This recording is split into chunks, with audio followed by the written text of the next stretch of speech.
Hey, Corey, so you're actually a Minnesota Vikings fan. Where the heck were you for the Minnesota Miracle? So I had actually gotten some free tickets to Ace Comic-Con. So I was actually at Comic-Con, but I was paying attention to the game the entire time. We actually watched most of the first half from a sports bar. And then we were about to go to a Spider-Man panel. And when we were sitting waiting for that, I was watching it off of my phone. So happy I got the Plus at that point because I could watch it bigger that way. And my phone had blacked out, actually.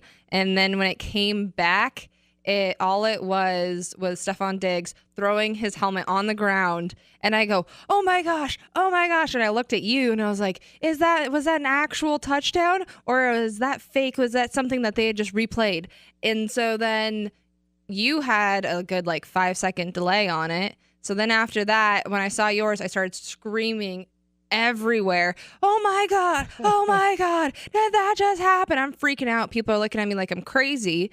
But I'm like, it should be obvious. I've got purple hair. I'm wearing head to toe Viking stuff. I'm all sorts of purple. I look like a giant plum. Like, you should know why I'm screaming. That and more on Sporty with Corey and Richie Suave. Floated, center field. The Diamondbacks are world champions. Down is the motion man. Little flip to Fitzgerald. He scores. And the Cardinals win an amazing game. Mikhail Bucker with a chance. He walks in. He scores! Mikhail Bucker for the second straight game is the hero.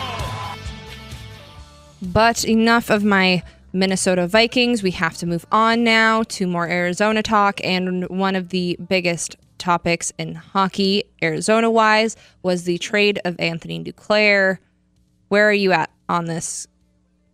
So I was so conflicted on it because I love Anthony Duclair as a hockey player. I think he is very, very talented. He's scored 20 goals in the past for the Arizona Coyotes, but it was clear that something isn't quite right with him when it comes to authority. He's had issues in the past with listening to coaching, and Rick Tocchet, Coyotes coach, came out not too long ago and basically said, listen, Anthony Duclair just his effort isn't there 100% of the time, which is why he was scratched, I believe, in 10 games this season, despite the fact that he had 9 goals as a Coyote and was one of the most efficient scorers on the team in terms of, if you look at a stat called points per 60, he was one of the best on the team. So, unfortunately, look, this was not just a hockey move. If it was just a hockey move, he would still be on the team. It was just everything that was going on off the ice. It just wasn't working out as far as his coaching staff is concerned. And that's the only reason I think I came around on the move. If it just wasn't working in the locker room, then it was time to move on. But I'm going to miss Duclair. I think he's a great player. He was great with fans. It's just unfortunate that things didn't work out between him and Rick Tocchet. Oh, yeah, he's a star athlete. I think that he was one of the top players on this team. The only problem is the fact, as you had said, his relationship with the coaches and also with Chaika. Chaika tried to be kind of nice about it when he was asked. He said there's a lot of things that go into a trade. Some of them are readily apparent. You see Anthony play, and his speed and skill is obvious to everyone. There's some things that I thought should stay behind closed doors. It was a long process. We went through a lot of different approaches and a lot of different things through 2 different coaching staffs here. And at the end of the day, they just felt that for both sides, it was best to move on. Well, the thing that's not mentioned kind of here, and we haven't really mentioned it yet either, is the fact that Anthony himself asked for a trade, which means that he also was not very happy. And that was also kind of coming out too over quotes in another article. Duclair had said, I didn't have the leash that others had. Not going to say that it was unfair to me, but talking to the older guys on the team, they felt I deserved better. And I thought so too. Honestly, this could have turned into a PR nightmare because it could have been both sides coming at each other because there was obviously some type of animosity that had been growing for quite a while, which on a team that is not producing like this team isn't, I honestly think any type of animosity and any type of bad mojo going on with the team. You want everything to be kind of getting more on the up and up because nothing has meshed chemistry-wise with this team. So I understand why they would make this move completely, but at the same time, it really sucks because he was one of the really talented ones on this team, and he's only 22 years old. There's so much more left in his tank, and I think it's great for the Blackhawks because, I mean, they only had 4 that were under the age of 25 at this time last year. Now they have 13 that are under the age of 25, and so they had the opposite problem of the Coyotes. They had all veteran players, where the Coyotes have all more rookie players. So I think out of all of this, the Blackhawks made out, and the Coyotes have good hopes for Panic, but we'll see once he comes here. You know what I'm going to miss the most about Anthony Duclair is the fact that Duclomi is no longer a thing. That is actually going to be one of the most disappointing things. I mean, I am still so happy that we have Max Domi, but the two of them together was something awesome, and it was always something I look forward to watching. So I'm going to be really disappointed in like seeing the two of them together because they were really cool, whether it had to do with the game itself or it had to do with stuff off the ice, because they always seemed to be pretty good friends and doing everything together. So I really enjoy the two of them together.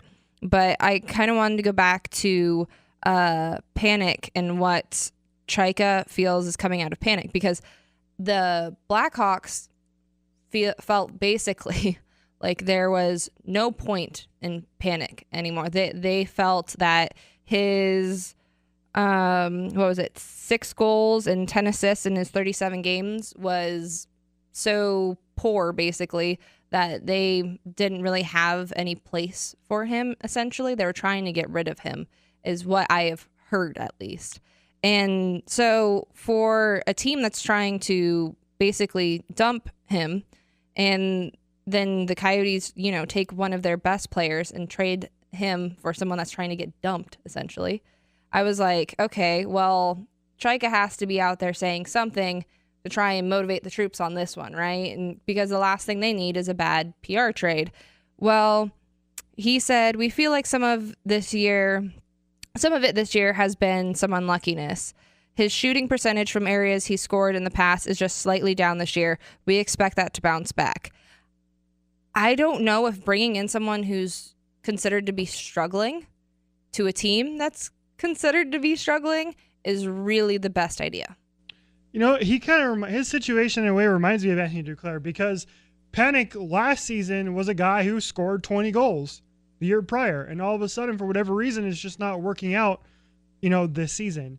And so in a way, that's kind of, it was basically like, all right, let me give you your, garbage, and I'll give you our garbage type of thing. If that makes no sense what I just said, but it's trading two players who were former 20-goal scorers for each other, both hoping for kind of a new lease on life.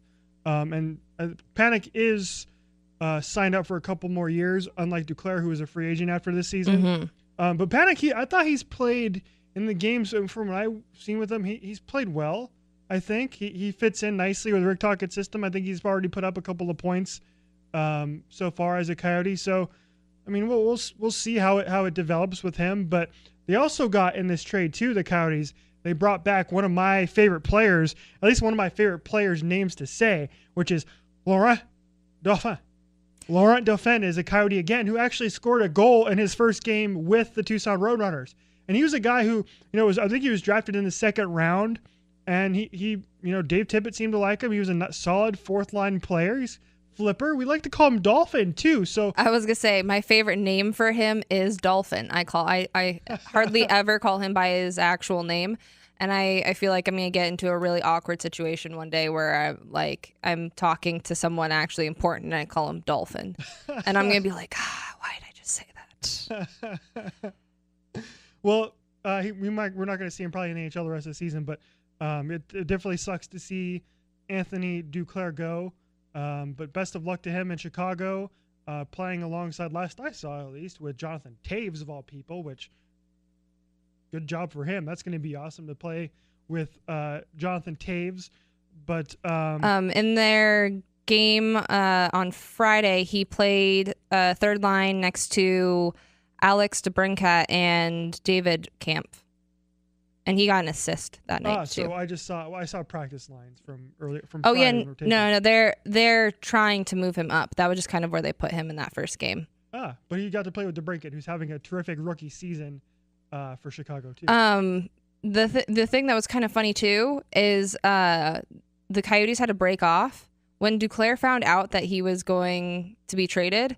He was coming off a plane from Mexico, so you got to have like a nice little vacation. Welcome back. You're going to Chicago. I hope you had a bunch of sun and warmth because you're going to go freeze your ass off. Have fun. I just thought that was really ironic that he was coming back from Mexico and was like nice sun and fun and okay, you're going to go to the snow and freeze your ass off. So good luck to Anthony Duclair in Chicago. He'll do great things there, I think, especially if they re-sign him. But we'll see how Richard Panik does the rest of the season with the Coyotes. But Corey, last week I actually had a chance to catch up with the Coyotes All-Star Oliver Ekman-Larsson, and good for him that he's an All-Star. Do you think that he was deserving of that All-Star nod? Because I don't really think he's having that great of a season. I thought Clayton Keller should have gotten in over him. By far. I mean, every single good stat that this team has had, if you check any of the tops of anything, it's been Clayton Keller everywhere. And I mean, he has had an amazing season. And it's almost more extraordinary to me that he's having such an amazing season on such a poor team. So the fact that he is the shining light of this team and a lot of times the only good thing you can pull out of certain games is extraordinary to me. How you can, obviously the chemistry and what's going on behind the scenes in this team is not clicking, and he's overcoming that and still playing wonderfully. So I think that he deserves all the recognition in the world. Yeah, I wholeheartedly agree with that. And Oliver Ekman-Larsson this season, just 22 points, 8 goals, and 14 assists. His last couple of games, he does have a couple of goals, so it looks like he's starting to finally pick it up offensively. Yeah, his last goal actually against San Jose put him into second place among goal scorers in the history of the Arizona Coyotes as far as defensemen go. So he's obviously one of the best defensemen in the history of the Coyotes. There's been some rumors surrounding him as far as a possible trade is concerned. He is a free agent after next season. So there's kind of this idea that teams may want to get him for 2 playoff runs instead of just 1. What do you make of all these rumors as far as Oliver Ekman-Larsson is concerned? Would it be a bad move for the Coyotes to make? So it's highly subjective in the fact it's depending upon whether they are going to go with the hockey sense of things or if they're going to go the same direction with Anthony Duclair, whereas more the behind the scenes in the locker room. Because obviously, and I had said this before, I never thought OEL had the ability to think further than himself and become a captain. And by him not becoming the captain this year, I think that was a good inclination to everyone that he didn't have the ability to be a captain. And I think, personally, I think he is part of the problem. And so if he is part of the problem with what's going on behind closed doors, then it could be interesting when it comes to that, because if you were going just off the ice, he should 150% stay. But if you're going with what's going on off the ice, he might actually get shipped out. That's an interesting point. That's kind of similar to Anthony Duclair in a way, where if it's just not working behind the scenes. And look, I don't have any inside information as far as what he is like off the ice. Like you said, he was kind of the player that fans thought was basically going to be anointed captain at the beginning of the season, and he wasn't. He's obviously struggling this season. He obviously, and unfortunately, I don't know how much this plays into it at all, but unfortunately he did lose his mother at the tail end of last season, she was battling cancer, and he had a bad season last year, maybe because of that. But I'm really on the fence as far as an OEL trade is concerned. If I had to pick one or the other, I'd say it's based on one thing and one thing alone, and that's can the Coyotes re-sign him to a long-term deal, and does he want to be here? If you check both of those boxes, then you keep him, absolutely. And then this year you draft first overall, and you pick the big Swedish defenseman Rasmus Dahlin, who actually you'll hear in the interview with OEL here in just a moment. I actually ask Oliver about Rasmus Dahlin. And so if you check those boxes and you think he's coming back and you're willing to pay him the money, then absolutely you keep him. But if he doesn't seem like he wants to return and you don't think you can pay him the money, then absolutely you trade him. You get whatever you can from him, because teams are going to be willing to pay a lot of money for Oliver Ekman-Larsson, because he has proven that he is a top 4 elite defenseman in this league, despite his struggles on bad teams last couple seasons with the Coyotes. You can get draft picks out of it. They've been linked to Toronto. There's been some rumors surrounding New Jersey, Philadelphia. There are some players out there that they can go and get. It would suck to see Oliver Ekman-Larsson go, because he's been so good, I think with fans, and he's a fan favorite. A lot of Oliver Ekman-Larsson jerseys at Gila River Arena, but especially if you get Rasmus Dahlin in the draft, then I think that's the biggest sign that Oliver Ekman-Larsson is on the move. Do you think that because to me, I think it's a tell-all sign that, like I said before, that he didn't become captain, and 2, this team needed veteran leadership, and everyone thought that it would go to him to bring some veteran leadership, and clearly he's not giving it.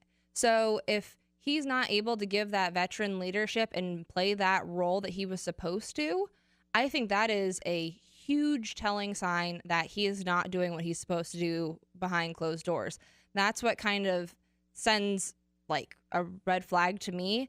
I mean, I've seen more out of Stepan this season, first season here, as opposed to someone who is a vet here and is supposed to be taking over essentially where, Keith Yandel, Shane Doan left off.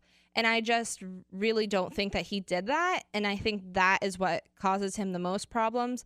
And when you have someone that you can draft and is such a star that's like coming up, it's not always what's going on the ice. It's both sides, and it's the chemistry and your ability, if you're supposed to be that leader, to lead a team. And I just think that everyone can be replaced in some way, shape, or form. I mean, there are like the Sidney Crosbys out there that can't be replaced, but most people can be replaced. And I think if he doesn't get his act together, he can be replaced.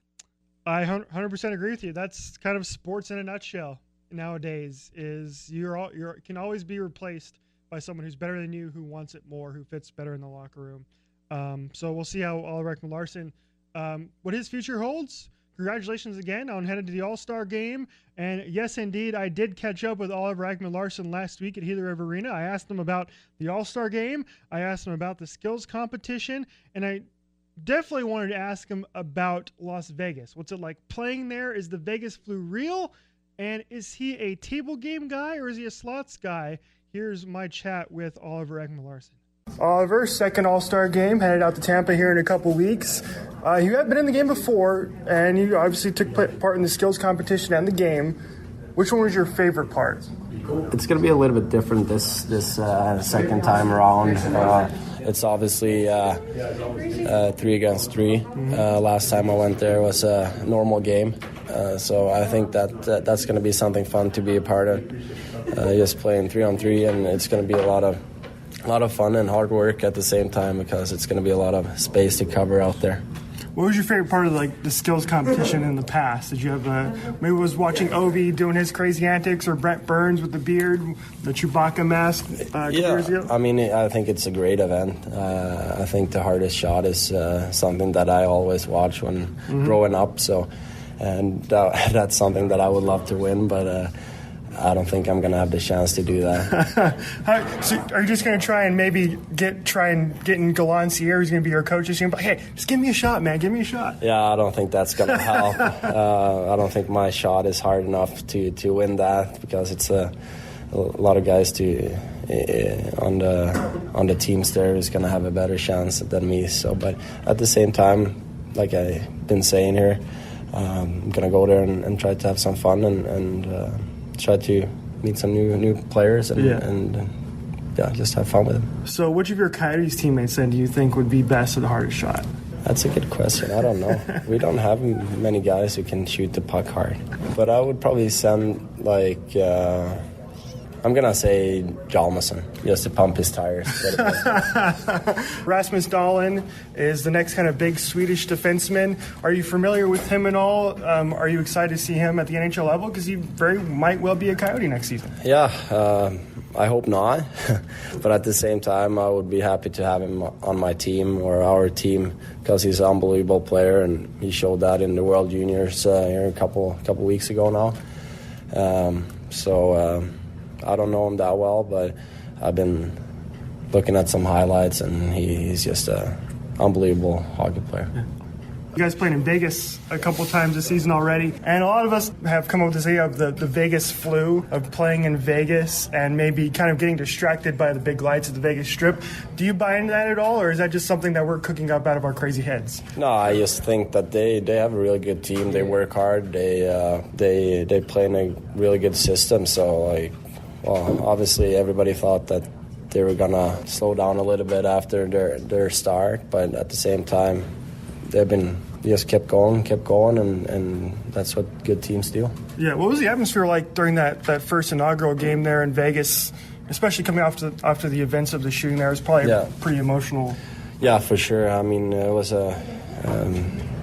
great to be a part of that, obviously, and played their first home game ever, and just an emotional night from the shooting and stuff. So.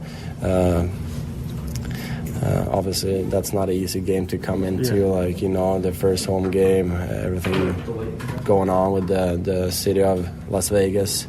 It wasn't an easy game to play in, but at the same time, it was a lot of fun just being a part of that. Let's say you go to Vegas with your buddies in the off season to have a good time, and you have like $10. And you're throwing it down. Do you go roulette? Do you go poker? Yeah, roulette for sure. I actually did that a couple years ago, but it was $100. Oh, okay. And I put it on number 29, and I won. So I won $3,600. There you go. Yeah. You're a roulette savant. All right, Larson, thanks for joining the Freaks, man. I appreciate it. Thank you. All right, so I have to take a break from Arizona sports for a minute here to talk about my Minnesota Vikings, obviously.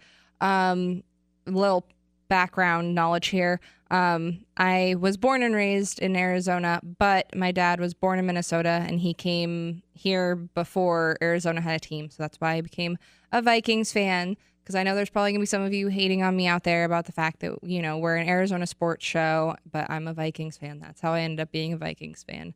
I'm still a fan of everything Arizona. Don't worry. But I did want to commend my Vikings and Viking fans and literally sports fans everywhere for reminding all of us why we love sports so much. The Minneapolis Miracle was so cool, and being able to see Case Keenum doing the Skol chant with everyone in US Bank Stadium was amazing, and Richie's over there doing the little clap.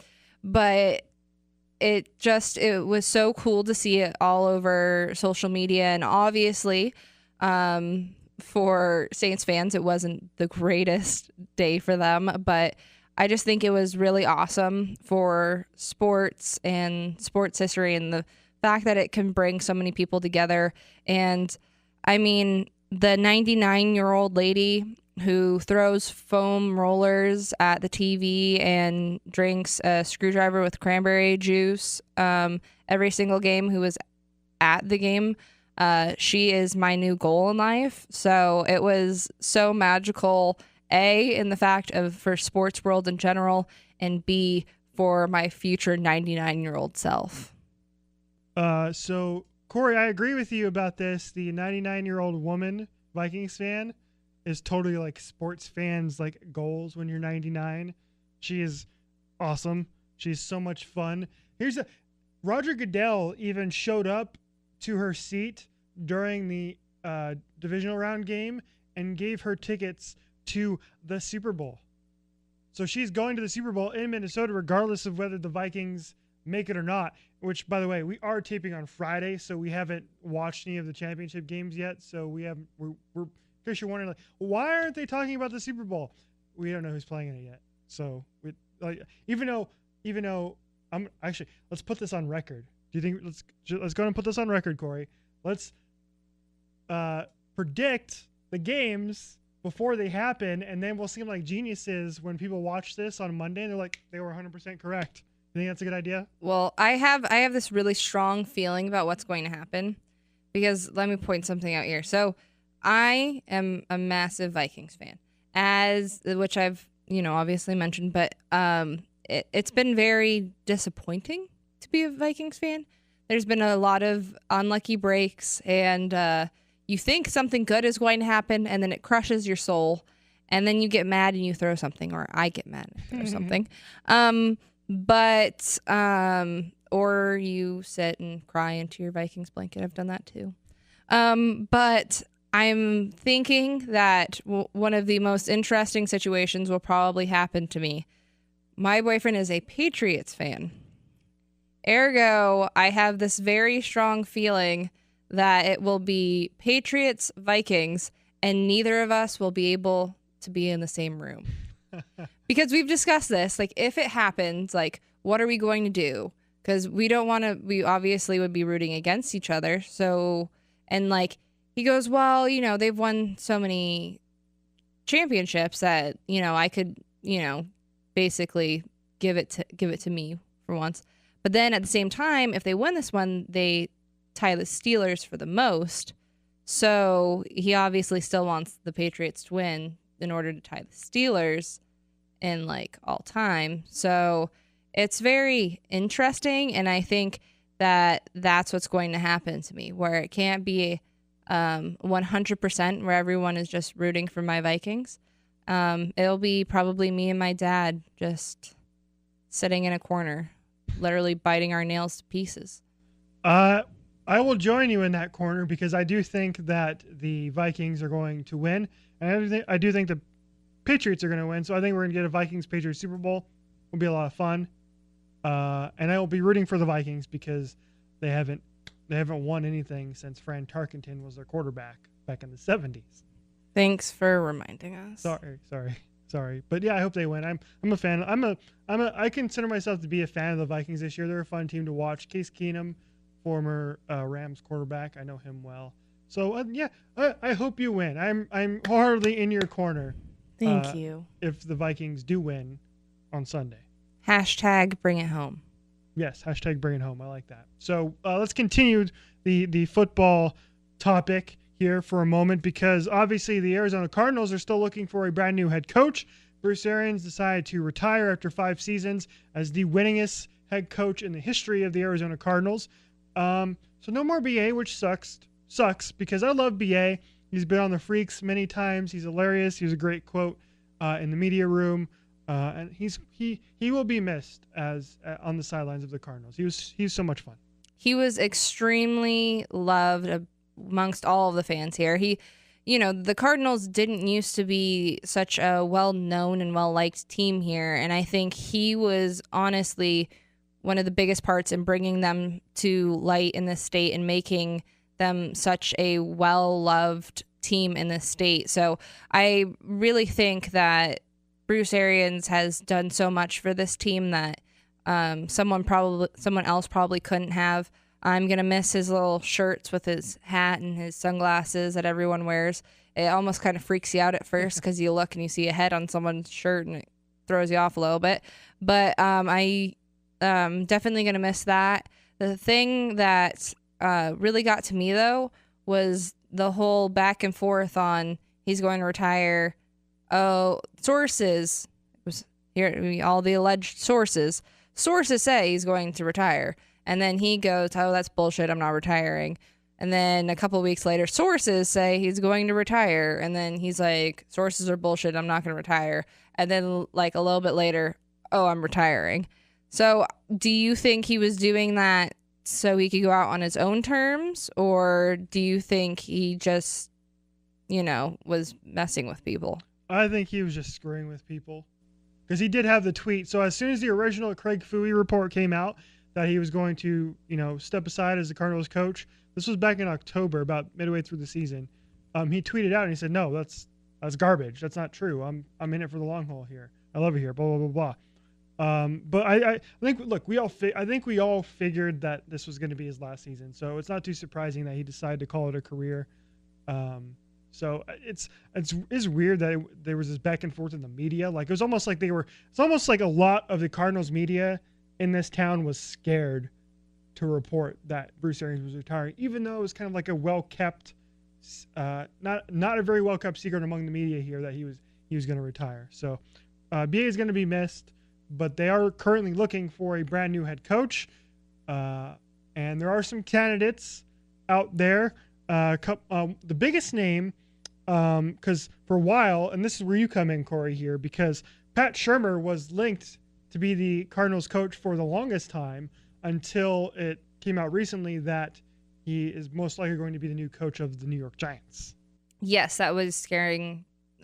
It's funny because it was both scaring me, and because there's also rumors of the fact that him and Case Keenum are so close that he's going to take Case Keenum with him. And it actually made me feel more comfortable if he was going to Arizona, because at least if he took Case Keenum, he would at least be taking Case Keenum to Arizona. Mm-hmm. I don't want him to take him to the Giants. You kidding me?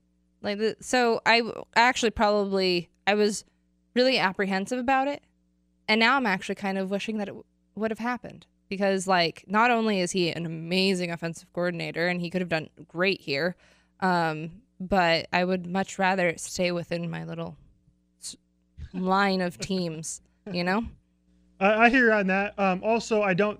Number one, the Vikings would be freaking dumb as hell if they let Case Keenum walk. They let him go as a free agent. They need to re-sign him and make him their franchise QB for the next several seasons, and then let Sam Bradford go elsewhere. Sam Bradford might be a good option to go with Pat Shurmur, because Sam Bradford's offensive coordinator in St. Louis was Pat Shurmur, so that's why he went to Minnesota in the first place. So Case Keenum's not going anywhere. I'm actually glad that it wasn't Pat Shurmur here, because I think Pat Shurmur, at the end of the day, is a very good offensive coordinator. I don't think he would have made for a good head coach. He did have one gig as a head coach, and that was with the Cleveland Browns. That didn't work out too well. He was done after one season in Cleveland. So I'm glad that that's not where they went. I'm glad that they're looking at other options. Would you like to know who my number one choice is? Yes. Okay. So this is controversial, and a lot of people probably aren't going to like this, but I think the guy I want here in Arizona is a guy who can come in and develop a young quarterback, and then surround himself with an offensive coordinator, a defensive coordinator, and a coaching staff that is a lot more experienced, and where he can focus, solely on the quarterback, solely on the offense, in kind of a similar manner to what Sean McVay did when he came to LA as the Rams coach this season, which is he came in, he was an offensive genius, so he pretty much ran the offense, and he brought in a really veteran defensive coordinator in Wade Phillips to run the defense. And so McVay was kind of, he oversaw everything, but he was able to kind of separate himself between the offense and the defense, and it worked out well. They won 11 games this season. So that's why I think the next head coach of the Arizona Cardinals should be John DeFilippo. John DeFilippo right now is the Eagles quarterback coach, so he works very closely with Carson Wentz, who was most likely going to be the MVP this season in the NFL before he got hurt at the hands of the LA Rams several weeks ago. DeFilippo's been an offensive coordinator once before with the Browns in 2015. He's 39 years old. He's been coaching for quite a while, both in college and the NFL. And I think he is ready to make that next step and be a head coach and get that opportunity, because what the Cardinals can do then with John DeFilippo as the coach is they can go in and they can draft a quarterback in the first round and let John DeFilippo take him under his wing and develop that quarterback over a couple of years. Does that reasoning make sense?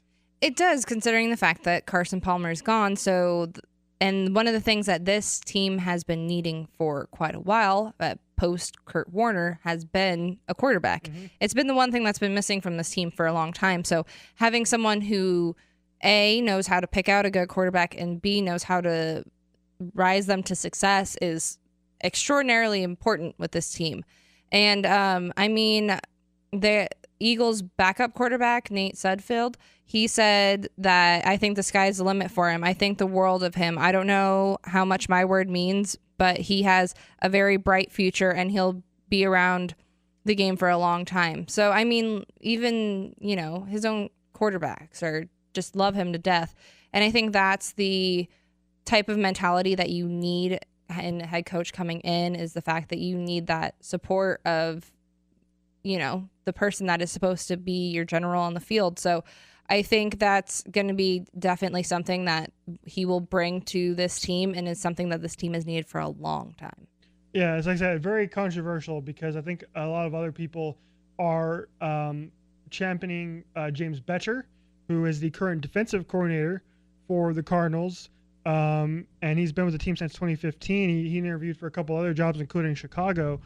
And Bettcher was the choice of Bruce Arians. He was one that kind of was like, because Betcher's been with Bruce for a couple of years, even in Indy, prior to coming to the Cardinals. And I think Bettcher would be an interesting choice, but I'd rather have him just run the defense personally. But that's just me. Is that something you would think about doing, is hiring from within if you're the Arizona Cardinals, or would you rather look outside the organization? I think it would be dependent. It's one of those things where a lot of times these things go off a feel, that you can have experience in all these different ways, but it's dependent on what the team needs at that certain time.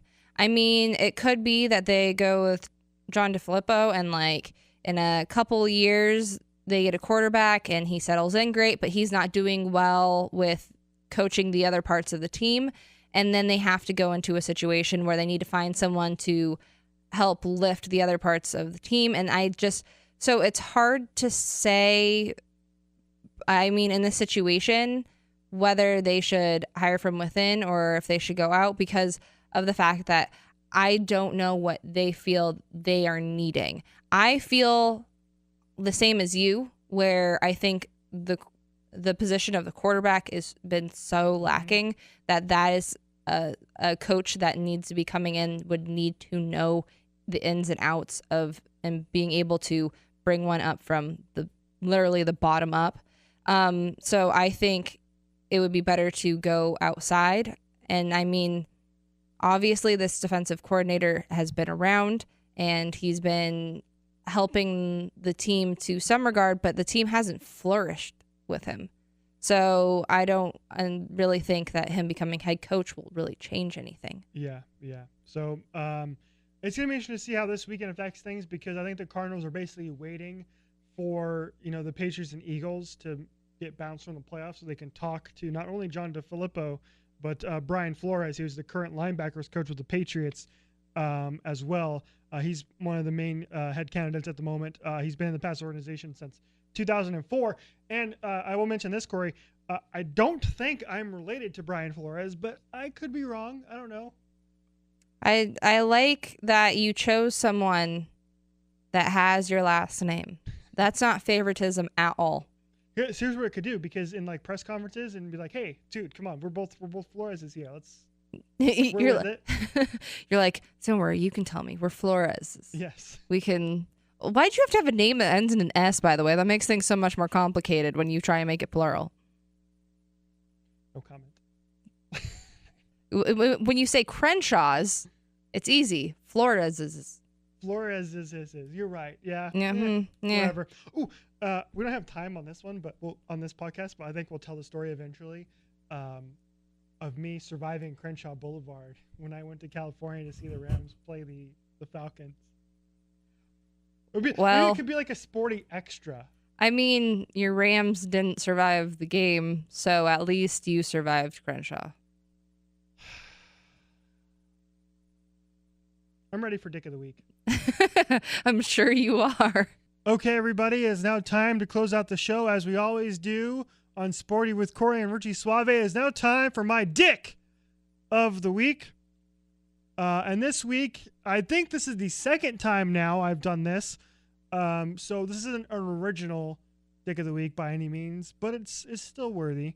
It goes out to you, National Hockey League, because you are so freaking tone deaf as far as your fan base is concerned that you're basically just flipping them off at this point and not caring about your every single fan of the league, because they announced this week that Kid Rock will be performing at the All-Star Game down in Tampa. Why? I don't know. It is ridiculous. This is a guy in Kid Rock who, on his website, has a shirt available for purchase that is the electoral map from the 2016 election. It has red states and blue states, and there's a key on the bottom where it says reds, and the red states are labeled as United States of America. All the blue states are labeled, and I quote, you can look this up on his website, "Dumb Fuckistan." This is the guy who they're allowing to perform at their All-Star Game, and they got shit from it from about everybody on freaking Twitter, so much so that they had to release a statement defending themselves over their choice of a freaking All-Star Game performer. And all they said in that statement was, Kid Rock is a hockey fan, so of course we picked him. NHL, you got to do better, and I will call on you now to revoke Kid Rock from the All-Star Game and put legitimately anybody else there. Last year it was Snoop Dogg in LA. Let Snoop Dogg do it again. He was awesome. NHL, you are my Dick of the Week. Thank you so much for hanging out with us on this edition of Sporty with Corey and Richie Suave. Happy 2018. We are so glad to be back with you, and we will be back with you again next week. Good night, and good sports, everybody.